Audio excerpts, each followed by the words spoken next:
What is up, everybody? Happy Friday. We are just about 50 hours away from kickoff. Bills versus Chiefs. We're checking in on a Friday, one day before the preview show, to get into all these injuries, Ryan Talbot, because, man, the Bills put out their injury report today, and it's you almost need a degree to kind of make your way through the whole list. I mean, it is a lot to take in. We're going to get into all of that on this quick, fast Friday edition of Shout, a Buffalo Bills football podcast, brought to you by Topps Red Zone. Foodball play offers. Score big on flavor and savings. Enhance your playoff weekend by creating recipes inspired by the distinct flavors of the playoff team's cities. Topps' expert butchers have curated their recommended game day recipes over at topsmarkets.com/foodball. From touchdown-worthy appetizers to hearty main dishes, discover a winning lineup of recipes that brings taste from around the country to your table. All right, Ryan, we are going to Wing Nuts tomorrow night. If you haven't gotten that on your schedule yet, more details are in the link in the bio. 1402 Millersport Highway. The party starts at 6. Shout live at 7, and we'll be hanging out, having some wings and beers. Cannot wait, Matt. Always a great time when we head to Wing Nuts, and looking forward to the live show that unfortunately we had to postpone last week due to that storm. Indeed. We're going to get after it tomorrow. So let's get into this injury report because there is a lot to kind of dissect. Sean McDermott started off the day ruling out Gabe Davis. Not a huge surprise. Hasn't practiced all week with a knee injury.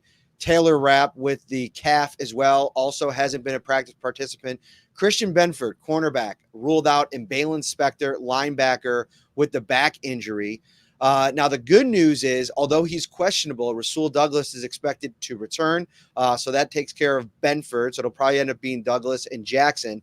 And then with Spector out, Tyrell Dodson is expected to make his return. He does not have a designation on the injury report. But early thoughts on the 4 guys that aren't going to play in this game. Yeah, I mean, no major surprises. Obviously, when Balin Spector went out with a back injury, you didn't know the severity of it. You didn't know how serious it was. You thought maybe there'd be a chance there. But everything we heard about Gabe Davis after he suffered the injury, you kind of knew that. And the way the Bills talked about it, some players saying hopefully that we'll still be playing when Gabe is ready to come back and play. That is going to be more of a week-to-week type of issue. Taylor Rapp, really feel for the guy. He makes the division clinching interception and gets injured on that specific play. And it's bad enough now that, he's been out the last 2 weeks as well. But there's some good news involved. And you mentioned it, Rasul Douglas, who said, last week that he thought there's a chance he could play and that this week it looked like almost a foregone conclusion. I know he's listed as questionable, as you said, but that's a major boost to the secondary because you need your number one cornerback out there against the Chiefs. And Tyrell Dodson not having a designation is big for this team too, considering how they're down on linebackers. And, there's obviously another linebacker and cornerback that we're going to talk about here on this show that could play as well. Yeah, so the Benford injury to me of the bunch is the least worrisome only because, to your point, you get Douglas back. So Douglas and Dane Jackson's been that kind of stabilizing force, a guy that you can rely upon on these situations. I kind of talked to him at his locker today, and he didn't say it, but I kind of painted a picture of a question about, being in this spot again. The Chiefs, you've played him before, you're in line to start, and he didn't correct me. So I'm guessing the situation is going to be Douglas and Dane Jackson, which I think you're fine with if you're the Bills. Yeah. Then let's move on to the inside because that's where it gets really interesting, and there's some – we'll talk about Gabe Davis in a minute and what that could all look like. It kind of plays a part in this. But, Ryan, there's going to be some roster gymnastics that are probably going to have to happen here because you think about the guys that are injured right now. So Spector's unavailable. Dodson returns, so that's 1 for 1. Do you have to bring up A.J. Klein off the practice squad if Terrell Bernard's in a spot where he can play? Now, he's listed as questionable, and I thought all week, I've been going at this thing like he is not going to play. I mean, he was carted off on Tuesday. Now we're all the way down the road here, and Sean McDermott was talking about very hopeful earlier in the week. He said he was kind of trending day to day. He's questionable, not ruled out on a Friday. So there's a real chance he could play. If he can play, you're almost in a spot there where maybe you don't call up Klein and you call up Isabella and potentially Matt Hawk. We'll talk about that in a second. Or do you feel like you want Klein no matter what? Because if Bernard goes into this game, maybe he's not at 100% and you want to be able to at least bring him into the game, have that veteran presence. You know what he did against Pittsburgh last week. Yeah, I definitely want Klein up no matter what. And, you were talking with me a little bit pre-show about some other scenarios. Could you sign Klein to the 53-man roster and, move someone if one of these injuries is significant enough to the IR? That's one potential play. But if not, yeah, I definitely want AJ Klein on this roster because even if Bernard were to play, which would be a miracle in itself, like you said, having him getting carted off on Monday against the Steelers, you don't know if that's going to flare up the ankle. You don't know if he's going to play on it for a quarter or two and then it's going to be sore and you want to get some other guys out there. You only have so many bodies at linebacker. And I feel like Klein, knowing this system as well as he does, is very important to have at least as an option against the Chiefs. No, I agree. And then so you figure Klein up. Then it gets interesting because Matt Hawk currently on the practice squad. We talked to Sam Martin a bit after practice today. It doesn't sound great. Like, he's working his way back. He's still in some pain. He's trying to get back as close to 100% as he can. If he's not able to go on Sunday, then you have to start making the decision. Like, okay, if you're bringing up AJ Klein, you have one other elevation that you can make off the practice squad, and you're going to have to decide between Matt Hawk and Andy Isabella. You don't want to go into the game with 4 wide receivers likely, Deontay Hardy, Trent Sherfield, Stephon Diggs, and Khalil Shakir with Davis out. So now you have a conundrum. Now, one of the things they could do is put like Balin Spector on injured reserve. If that back injury is worse for the wear and you're just like, listen, AJ Klein's been good. We'll rely on him down the stretch. But if you do that with Spector, it ends his season. So that's a little bit of a tough decision as well. They could, I was talking a little bit about this with Sal Capaccio about potentially cutting Sam Martin and bringing him back. But if he's injured, you can't release him in that spot. You'd have to give him some type of designation. So I don't think that that's a move either. The Bills are going to be up against it here, and you might almost be in a situation where you're like, okay, if you really want Isabella up, maybe you say, all right, let's play Sam Martin at 60, 70% and just get aggressive in some 4th down scenarios. He ended the game last week and was able to still kick. It might not be perfect, but maybe that's the decision you make. It's going to maybe be a tough one for the Bills. It's going to be a headache for the Bills because of all of the scenarios you just laid out. Sam Martin, could he go? Yeah, I mean, even if he's at 60, 70%, and if the Bills are backed up really far, can he get off a punt or two? Sure. But you don't know if the distance is going to be there. You don't know if he's going to be able to kick the way that he has in the past. He's not going to be able to do much. He's going to be very limited in that role, and you're not going to help him get better doing that way. So that's a tough scenario. You do want to have a 5th wide receiver up, despite having 3 really talented tight ends. And yes, I'm adding Quentin Morris into that equation as well, and having some running backs that can catch the ball too. So you do have options in terms of other pass catchers, but you don't want to go into this game with 4 true wide receivers because of how easily you could lose someone in game. So with all those players, knowing the fact that you want AJ Klein up, it almost does feel like someone either has to get put on the IR, and Balin Spector, unfortunately, probably be the lesser of all the evils in terms of the guys that are injured right now. You feel for the guy. He gets in there. He plays pretty well these last few weeks. But it's like you said, roster gymnastics right now. You want to make sure that you have your best possible lineup against the Chiefs. You hope you get healthier if they win that game, and then it gets a little bit easier. But I think Spector, potentially the IR, might be the solution if you're trying to get all of those players up for the game. And you could do that, obviously, by then signing AJ Klein to the 53-man roster, or even, in the short term, you could do something with Matt Hawk. I think you could also get, there's a comment in here, Jean-Marc Chounet, if I'm pronouncing that correctly, over on X. I love the comments from the X stream. Talking about Kincaid being used more as a wide receiver in that game, that could be a nice kind of pivot. Now he kind of is anyway. Like he's used like in different spots in the formation throughout the season. Most of the time you're looking out there, he's not like in line as much as most normal tight ends.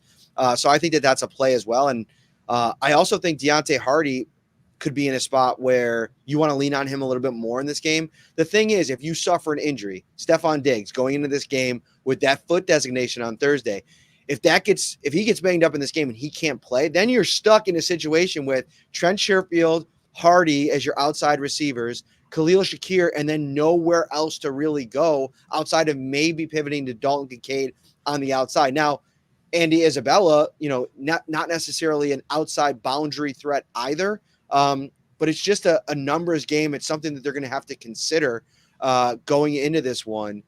Man, a lot at play. A ton in play, and this is what happens when you're banged up this time of year. And obviously, the Chiefs will be missing a few players as well. Not as many hurdles for this team to figure out their inactives and who to bring up, who to elevate. But it's, after a long regular season, you're going to be banged up. And the Bills right now, especially the last 2 weeks against Miami and Pittsburgh, have sustained a lot of injuries. And it's up to this coaching staff to figure out the best possible solution, not only for this week, but for the remainder of the playoff games if they were to advance.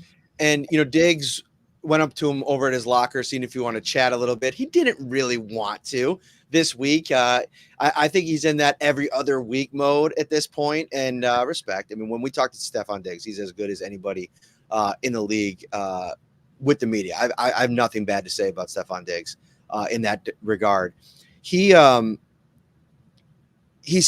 kind of joked around a little bit when we asked him how he was doing, but he had kind of this big smile on his face. So my guess is he's fine. He doesn't have an injury designation, so I don't think it's as big of a deal. But if it's something that popped up and he maybe got treatment for on middle of the week, they got to put him on the injury report. So that is what it is. All eyes on Diggs versus Snead, which we will talk about at Wingnuts tomorrow night. At 1402 Millersport Highway. Make sure you come out if you're in town for the game. If you're local, the weather is not expected to be that bad. Come on out. We'll watch the two playoff games together. We'll fit in the preview show as well. It's going to be a great time. Taron Johnson, to me, was the biggest name on this injury report all week long. And as he's progressed through the week, every single day he's out there. He's in the red non-contact jersey. Today was a walkthrough, so they were all in just shirt jerseys. We talked to him at the very end of availability today, and he said he's optimistic to play. He's got to make it through one more checkpoint tomorrow to clear the concussion protocol. And then you're in a situation where if he can go, I feel like that is a huge sigh of relief. That's one of those, gotta have them players in this game. And I don't know, Ryan, seeing some of the video of the concussion, I thought that there were points this week where maybe he wouldn't be able to go, but he said he felt fine. He said he felt so good after the injury in game that he was pushing to go back in. He thought he was going to go back in, and obviously the Bills held him out with his safety in mind, but getting him back is absolutely massive for this game. Yeah, we talked earlier this week. I think we could make the argument that this is the biggest addition that you need to have on this roster for this game, even bigger than Rasul Douglas and Tyrell Dodson, even though you're undermanned at linebacker. He does everything for the secondary on the back end. He is so important. He is an unbelievable nickel cornerback, and I say he is the best nickel cornerback in this league. And he's so important in a matchup like this against the Chiefs. So to have him potentially be available, thinking that he is heading in the right direction, that is huge for this defense. We know that, it's not going to be snowy. It's not going to be as bad conditions on Sunday as it was less than 1 week ago, since the game was on Monday. But the footballs are going to be cold. They're going to hit some hands. They're going to bounce up. And to have a guy like Taron Johnson, who's always going to be in the right spot, in the right position, potentially back there to make some plays for this defense, it could loom large and help this team overcome an opponent that has really been a thorn in their side the last few years in the playoffs. Some comments here asking about Bernard. We obviously touched on that early in the show, but we will recycle that real quickly for those that are tuning in live. He is officially questionable. He said yesterday, Thursday, he told the Buffalo News that it was a scary situation at first, but there's obviously hope now. He's trending in a good direction. Feels like a true game time decision. They're gonna have to work that out, see if he can run on Sunday, and then make a decision. But to our conversation we've been having over the last 10 minutes, they're going to have to put things in place beforehand. There's a lot of moving parts to all this. So you could test him out, learn that he is not able to go. And then if you didn't make the right moves on Saturday, you're going to be left in a spot where you're going to have to do some serious projection. So it's not a perfect situation, but it's trending in a really good direction considering where we started the week with Bernard. Yeah, I think everyone thought the worst. Whenever the cart comes out for a player, I mean, 9 times out of 10, it's usually an injury that keeps a player out for weeks, months, or even the rest of the year.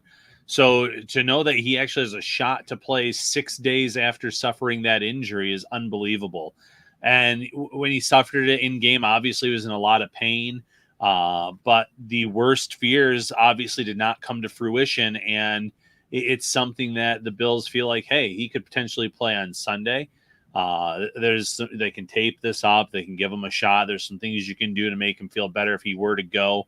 But just the fact that we're sitting here talking on Friday afternoon about Terrell Bernard possibly playing against the Chiefs is not something I had on my proverbial bingo card, Matt. Let's close here. Before we close, let me just tell you that you can become a Shout Buffalo Bills insider. All you have to do is text 716-528-6727. And I'm always putting out information on the Bills on social media, but I take it to another level, give a little bit more insight, a little bit more analysis, as does Ryan on the insider line. Again, that number is 716-528-6727. If you get in right now, you get a 2-week free trial. So I'll take you right through, hopefully for all of you, the AFC Championship game. And then it's $3.99 a month after that. Shout text line is brought to you by Carrie C. Byer, attorney with the law offices of Francis M. Litro, located at 237 Main Street, Buffalo, New York. If you or someone you know is seriously injured, give them a call, 716-852-1234, or check out litrolaw.com. Okay, Davis out.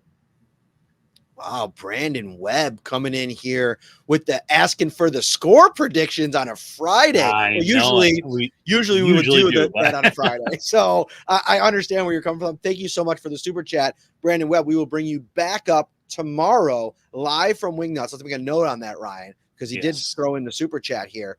We will give our prediction tomorrow live at Wingnuts. Come out, hang out, watch Texans, Ravens with us. We're going to be hanging out, drinking beers. Try not to have too many beers before the show. We got some work to do. We'll pound a couple after as well. We'll eat some delicious chicken wings. Check out their menu. They have roast beef sandwiches that are just absolutely to die for. A whole host of pizza options. The chicken sandwich was dynamite. Come on through. It's going to be a big one. And then Bernardo Dietze, my man. I was talking to him earlier today out in Brazil. It's very hot in Brazil right now. Brazilian summer.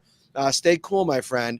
We can give you some of the snow here in Orchard Park. Let's see how McDermott plans the defense. And we're going to get into that tomorrow, Bernardo, on the preview show.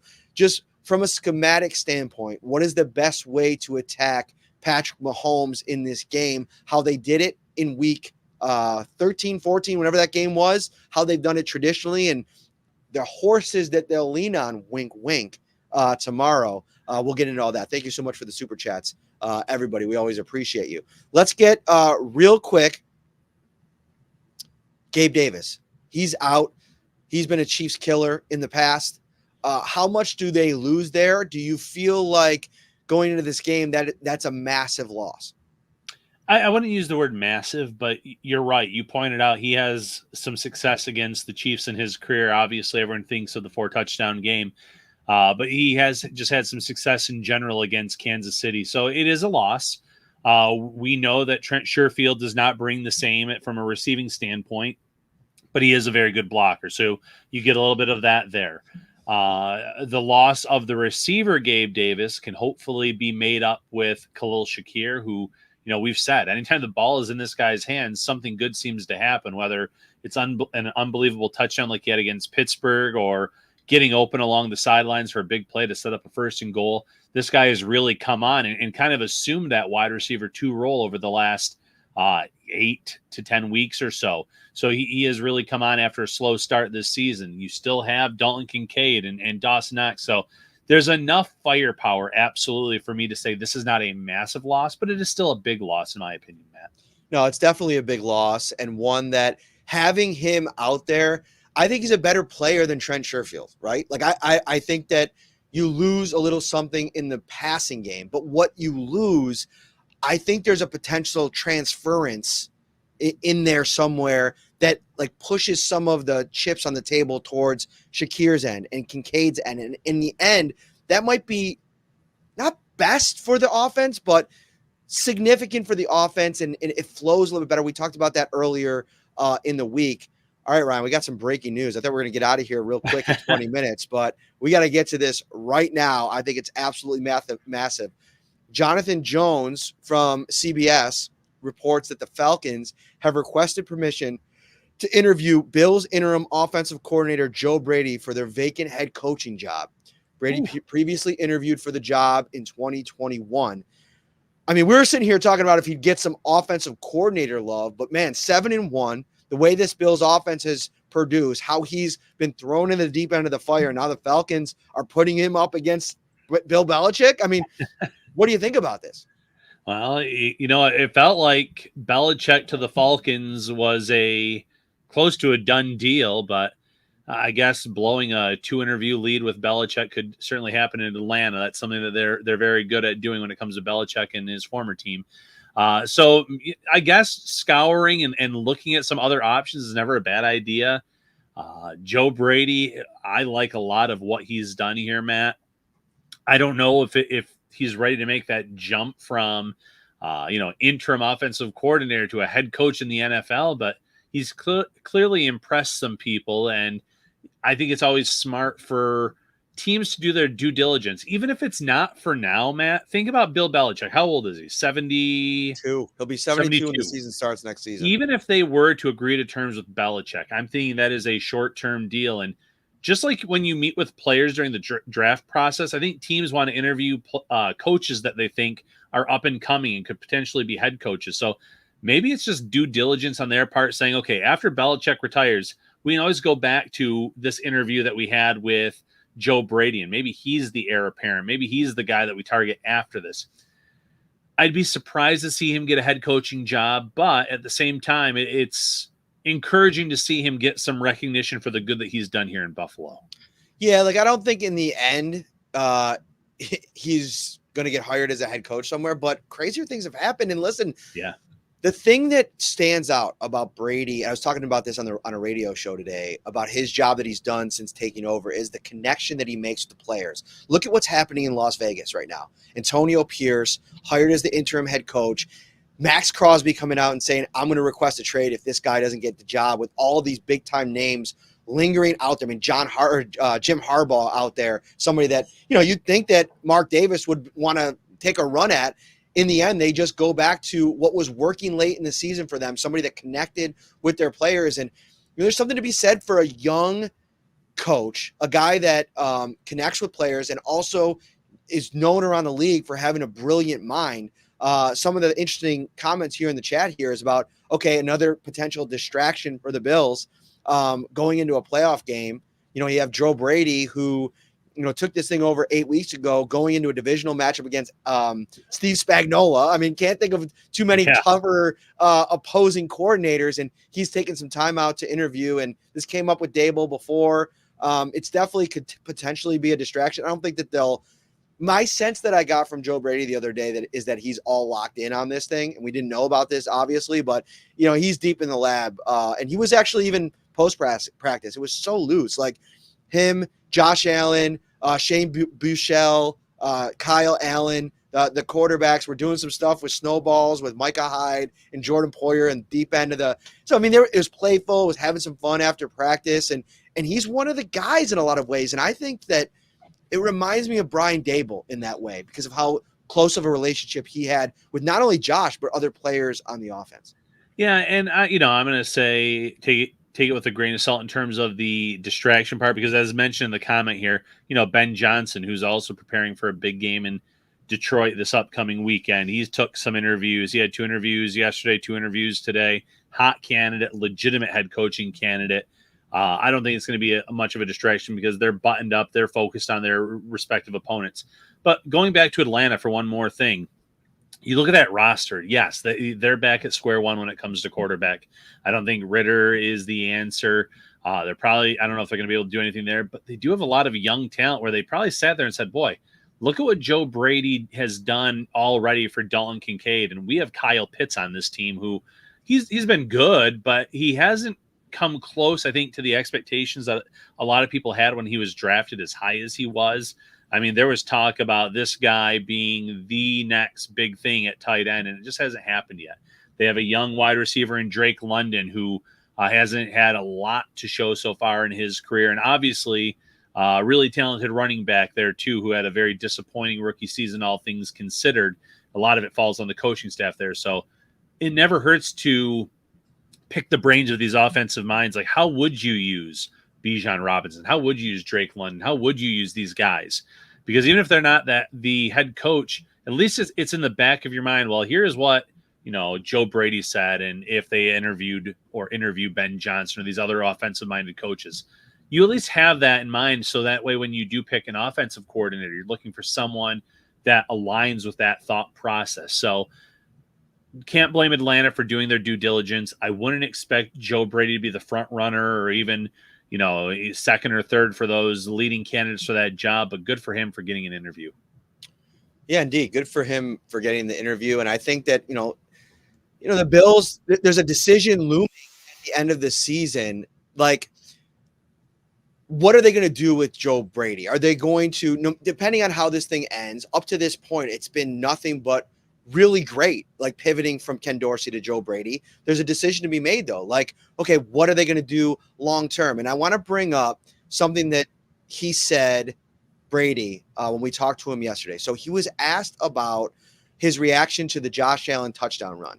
And he goes, he joked, I think you guys probably saw it because it was in the booth cam on CBS. Yeah, one, it was a great play call. That our guys are gloved right now, which meant guys were guarded up down the field, and Josh is having to run. He's making a joke, of course. But that's who Josh is. He's a human eraser. He makes bad play calls work. I love in that situation, there's going to come a time, whether it's this week or the next however many years here, that all the times I'm telling him, hey, look, man, there's 3 guys around you. It's the NFL. Just go down. You're not going to be able to do it. Well, he just proved me wrong. So it'll probably set you back a little bit, but he's such a dynamic football player. I think when you try to hold Josh Allen back, you're probably doing a disservice. The next couple of years, does Joe Brady maybe know something that we don't know? Listen, I'm sure that inside the building, there's been conversations. He's the interim. I don't know if from a contract perspective, they can even do that right now. I'm sure that they could. I don't know the dynamics of it. But I think even to this point, you take this 8-game sample size, knowing that Joe Brady was thrust into this role, I think he's done enough to run it back next year. I think with an offseason, with his input in trying to craft the offense for next year, free agents, additions in the draft, we know how big of a part of the LSU system he was. I'm sure he still has ties in college football. I'd be more than happy if I'm Terry Pagula and Sean McDermott to hire him to become the full-time offensive coordinator.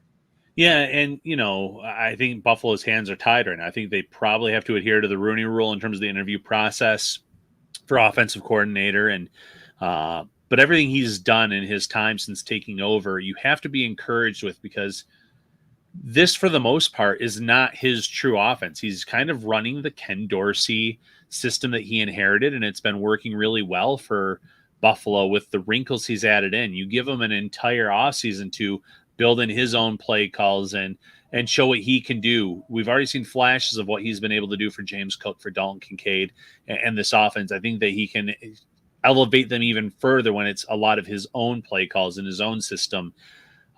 We know how creative of a mind he is, how much success he had at LSU. Power struggle in Carolina kind of knocked him back in terms of his career arc, because had that not happened, who knows where he would be right now. He could be a hot head coaching candidate, but a bad assignment here, or a bad decision of taking a certain job where he ended up being the scapegoat, it kind of set him back a little bit. But you're right, in Buffalo, this is a good situation, being with one of the most talented quarterbacks in the league. And if the end goal is to become a head coach, you're more likely to get there, and get there pretty quickly, when you have Josh Allen and company and you're running that helm.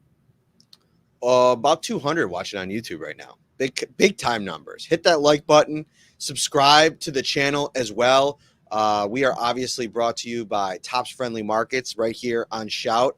It has been a jam-packed week, an episode a day. We are bringing all of the content to you on a big playoff week. And why shouldn't we? I mean, this is as big as it gets.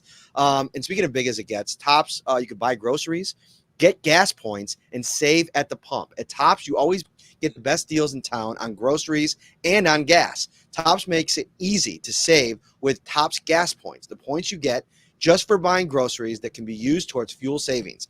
Gas points can be redeemed at any Tops gas station to save at the pump. Check out topsmarkets.com/gas points to learn more. All right, Ryan, before we get out of here real quick, Texans, Ravens tomorrow. Here's my take on the Ravens. I think 3 weeks off is going to show in that game tomorrow. I don't give betting advice, but I will say I love that juicy fat line for the Texans. I think that they are much better than they're being given credit for. I think they've been playing playoff games since November. I mean, this was a team that was, fighting, scratching, and clawing to get into the playoffs, and then they did, and they, absolutely trounced Cleveland. Now, I know it was at home, and C.J. Stroud is a little bit of a different player on the road, and against that Ravens defense, it is going to be different. But I like the Texans tomorrow. I think we're going to be talking on the Shout Buffalo Bills podcast tomorrow about the Chiefs versus the Bills potentially being for a home AFC title game. Boy, could you imagine if it turns out that way, and just the anticipation that would build for Bills fans if they were to knock off the Chiefs. And listen, I love the Texans too. And I know, like you said, to your point, it was a home game last week, but there was no defense hotter than Cleveland's going into the playoffs.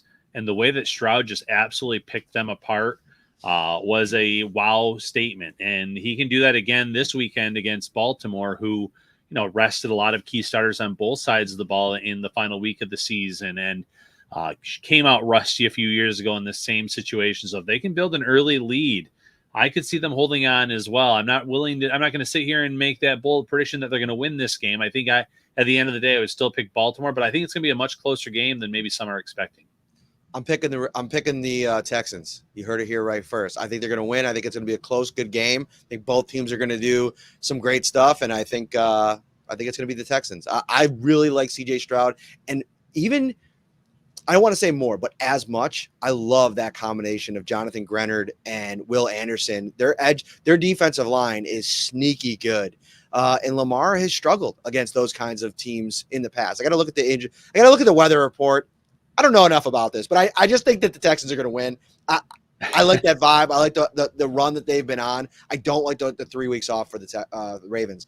Bernardo Dietze, our good friend from Brazil, says fire McDermott and hire Brady as the head coach. Listen, while I don't agree with that take, Bernardo, I got to give you some credit because, back at 13 seconds was very critical of Sean McDermott, and some of the criticism has played out over the last couple of years. And you go back to last season, and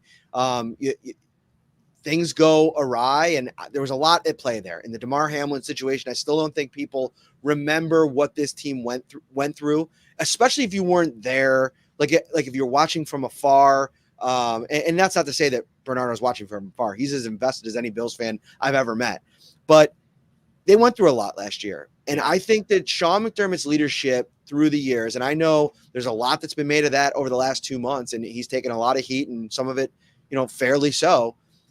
I think the coaching job that he's done this year has been as good as anybody's in the league. And they're at least in a position right now to make a run. And we're going to talk about what this all looks like after the game if they lose, right? And Sean McDermott's going to have to wear some more criticism if they do. That's part of the job. But I think the job that he's done, the success that taking over the DC role has been for him while being the head coach, and the pivot to Brady, he's got to get credit for that too. Yep. Ken Dorsey was a friend of his. They go back a long way. And a lot of times nepotism plays a role in this sport, and he didn't let it. He made a decision for the team, and it's helped them get to this point. I think he deserves some credit for that. He absolutely does. And for this team to be at 6-6 at one point, get them to the number 2 seed, get them a playoff win. If you can win this game, potentially get them back to a title game. He is as safe as can be at this point, and rightfully so, with the job that he did down the stretch with this team, and not losing the locker room despite some adversity along the way. All right.